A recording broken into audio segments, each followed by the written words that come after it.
सुंदरपुर के रंगीन गांव में सूरज ब्राइट और अर्ली निकलता था। छोटे कच्चे मिट्टी के घर पतली गलियों में थे। बच्चे ब्राइट कुर्ता पजामा और लहंगा पहनते थे। मैं यहाँ अपने परिवार के साथ रहता हूँ। हमेशा कुछ न कुछ करने को होता है। वह अपने किसान बापू की सरसों के खेत में मदद करता था। मैं पुराने कुएं से पानी लाता हूँ, जेंटल नंदू बैल के साथ खेलता हूँ और अपनी छोटी बहन गौरी के साथ हंसता हूँ। और अर्जुन, चलो नीम के पेड़ तक दौड़ते हैं। उनकी दादी माँ अपनी सॉफ्ट कॉटन सरी में हमेशा मीठी कहानियाँ सुनाती थीं। महिलाएं चूल्हे पर खाना बनाती थीं, बच्चे मंदिर के आसपास खेलते थे और पुरुष खेतों में काम करते थे। शाम को तारों के नीचे चारपाई पर बैठकर कहानियाँ सुनने का मतलब था। सुंदरपुर के लोग मेहनत और प्यार का मतलब जानते थे। मैं अपने गांव से बहुत प्यार करता हूँ। एक गर्म गर्मी में काले बादल सुंदरपुर से दूर रहे। सरसों के खेत पीले और सूखे हो गए, पत्तियां मुरझा गईं और यहाँ तक कि पुराना नीम का पेड़ भी उदास दिख रहा था। कुएं में पानी नहीं था। जानवर जैसे नंदू बैल प्यासे और थके हुए महसूस कर रहे थे। मैंने अपने बापू को खेत में खड़े देखा। वे चिंतित दिख रहे थे। आसमान खाली दिख रहा है। अर्जुन, दूसरे ग्रामीण एक साथ आए, आसमान के बारे में फुसफुसाते हुए। दीदी, बारिश कब होगी? दिन ब दिन चूल्हा कम जलता गया क्योंकि अनाज और सब्जियां कम होती गईं। बच्चों ने मंदिर के पास खेलना बंद कर दिया। हंसी की आवाज फीकी पड़ गई। बेटा, भारत का किसान कभी हार नहीं मानता। वह मदद करने का एक तरीका खोजना चाहता था। उस रात जब गांव सो रहा था, दादी माँ अर्जुन और गौरी के साथ चारपाई पर बैठी थी। दादी माँ, क्या आप आज रात हमें एक कहानी सुनाएंगी? दादी माँ, बहुत पहले एक बीज परी हमारे लैंड पर आई थी। उसने एक जादुई बीज को आशीर्वाद दिया जो खेतों में गहरा छिपा हुआ था। केवल एक सच्चा किसान जो कड़ी मेहनत करता है और विश्वास रखता है, इस बीज को ढूंढ सकता है। वाह, सच में? दादी माँ, अर्जुन ने ध्यान से सुना। उसका दिल उम्मीद से भर गया। दादी माँ, यह जादुई बीज बारिश और फसलें फिर से ला सकता है, लेकिन केवल मेहनत और लगन ही इसका जादू खोलते हैं। मैंने दादी माँ को गले लगाया और हरे भरे खेतों और खुश चेहरों का सपना देखा। कहानी ने मेरे दिल को हिम्मत से भर दिया।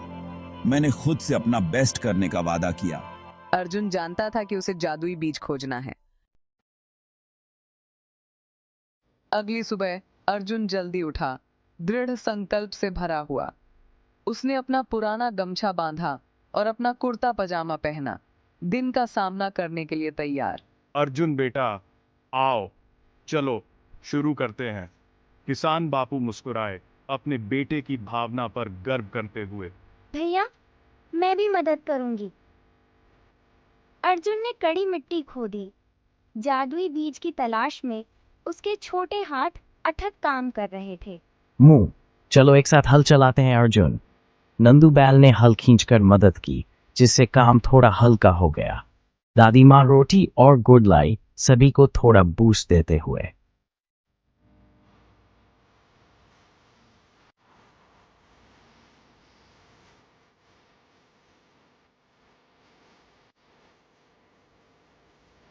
मेहनत से सब कुछ मुमकिन है। दूसरे ग्रामीणों ने अर्जुन और उसके परिवार को देखा और धीरे धीरे कुछ मदद करने के लिए शामिल हो गए। जल्द ही पूरा गांव एक साथ काम करने लगा। एक सुबह कई दिनों की कड़ी मेहनत के बाद अर्जुन के हाथों ने मिट्टी में कुछ अलग छुआ। यह एक छोटा चमकदार बीज था। दादी माँ, मुझे मिल गया। बीज सूरज की रोशनी में धीरे से चमक रहा था। सभी के दिलों को आश्चर्य से भर रहा था। वाह, यह कितना सुंदर है भैया। उस रात जेंटल बीज परी खेत के पास दिखाई दी, स्पार्कलिंग हरे रंग में सजी हुई। तुमने अपनी कड़ी मेहनत और दयालु दिल से जादुई बीज ढूंढ लिया है। अब इसे प्यार से लगाओ। अर्जुन ने सावधानी से बीज को खेत के बीच में लगाया। बीज परी ने अपनी छड़ी घुमाई, बीज पर चांदी की धूल बरसाते हुए। जल्द ही नीले आसमान में बादल इकट्ठा होने लगे और बारिश की पहली बूंदें अर्जुन के गालों पर गिरी। बारिश हो रही है। गौरी, देखो, मिट्टी नाच उठी, फूल खिल गए और सरसों के खेत हरे और सुनहरे हो गए। कुआं फिर से ठंडे पानी से भर गया। चलो पडल्स में स्प्लैशिंग करते हैं भैया। बच्चे मंदिर के पास पडल्स में स्प्लैशिंग कर रहे थे, जबकि महिलाएं लोकगीत गा रही थीं। मुंह, ये कितना अच्छा लग रहा है। अर्जुन और गौरी खुशी से उछल पड़े।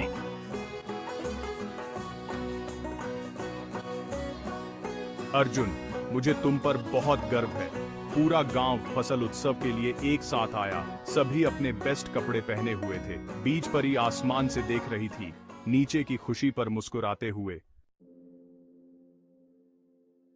सुंदरपुर फिर से अलाइव था। खेत हरे थे, कुआं भरा था और लोग खुश थे। अर्जुन की कड़ी मेहनत और गांव के टीम वर्क ने उनकी लैंड पर जादू ला दिया था। धन्यवाद भैया, धन्यवाद नंदू। हमें तुम पर गर्व है अर्जुन। दादी माँ ने अर्जुन को गर्मजोशी से गले लगाया। हम हमेशा एक दूसरे की मदद करेंगे। मॉरल साफ था। मेहनत और लगन से ही हर मुश्किल हल होती है।